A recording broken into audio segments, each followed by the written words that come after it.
Hey, Benjamin Russell, founder of the Lifestyle Rebellion movement, and I'm a former financial advisor. I still hold all my securities licensing, financial planning certificates, and retirement certifications, so I do know somewhat of what I'm talking about. But I'm not talking to you in that role right now. I'm talking to you from the role of the founder of the Lifestyle Rebellion, of someone who knows how to maximize lifestyle and helps others to do the same. And I need to destroy a lifestyle status quo and lie that you've been told for your whole entire life. It's called retirement. So let's talk about this 4% rule. This is something that financial advisors around the world use. You can Google it.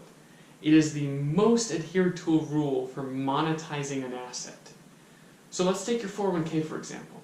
You've got it diversified in stocks. You probably have it aggressive or semi-aggressive due to your growth phase, right? You try to grow right now, you're in a demographic, maybe you're in your 20s, 30s, 40s, or 50s, and then you're going to switch it to more of a conservative approach, back it up, once you hit closer to 60, 65, 70. But what you never look at, everyone always looks at the number.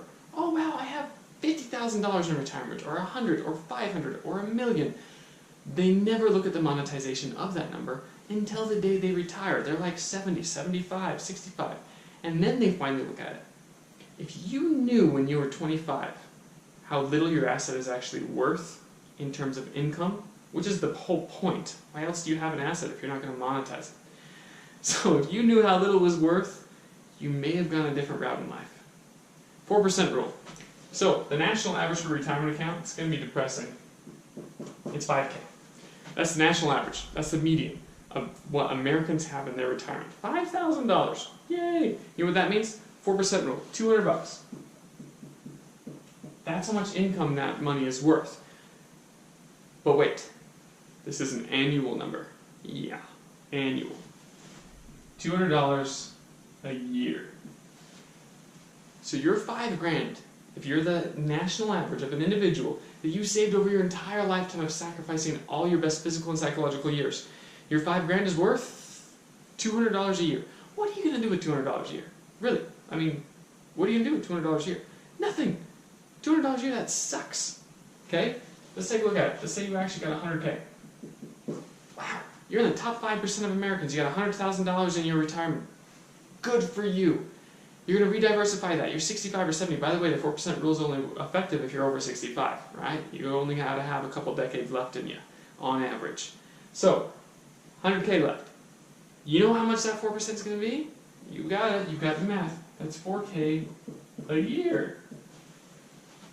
Your $100,000 that you sacrificed, that you didn't buy that boat when you were 30 and had a million memories with your family, and you didn't start that business because you had all your extra money going towards your retirement, your 401k. That $100,000 is only worth $4,000 a year. It's a little over $300 a month. What are you going to do with $300 a month? Plus all the inflation that happens between now and retirement. Unless you actually hit that goal. You got $1 million, right? You got $1 million sitting in that account. That's $40,000 a year. If you're actually a 1%er and you get that $1 million in that account, yeah, you have $40,000 a year plus a Social Security, maybe $60,000 a year retirement. You can live off of that. Even with inflation, yeah. You're not going to be in a big house. You're not going to have decent cars. You're probably not going to take vacations. You're not going to travel the world. But you could live. But think about this. Who saves $1 million? Is it people that are making 50, 60 grand a year? Or is it people that are making 200, 300? It's the 200, 300s. What are a $200,000, $300,000 a year earner? What are they going to do with $40,000 a year? This is the paradox that you live in. If you go the standard route of working and sacrificing and building this retirement account, you are going to end up disappointed at the end. It will not work out how you're planning for it to work out. It won't. The numbers do not make sense. On top of the fact, this 4% rule, that is non-guaranteed money. If you want it guaranteed to last you for life, just in case you live to 105, 2.5%. That's how much an annuity will pay you out right now. 2.5. So that $1 million is actually worth $25,000 guaranteed. This is how bleak the picture is. Do something different. Be an entrepreneur. Create a startup, create a side hustle, do something different, and change your stars. Enjoy.